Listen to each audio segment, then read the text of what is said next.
За да... И от тяхното интернет да извадя, нямам авторски права, направих картичка.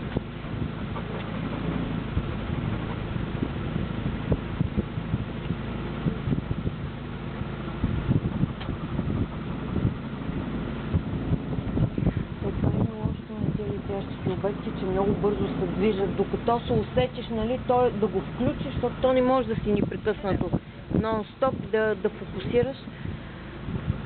2-3 пъти ми се е случвало лешояд да хвана, ама просто на късмет в небето успяваш да го... Там пак има. Поема мамо там. Пак така в смисъл. Ето по дървета лети. Ими сега на клипчето ще сме я хванали.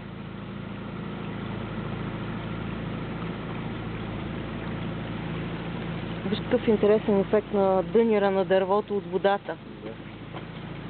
Ей, тук по дървото се вижда. Ето е. Или това не е също? Същата е. Същата е. Хванахме я в клипа.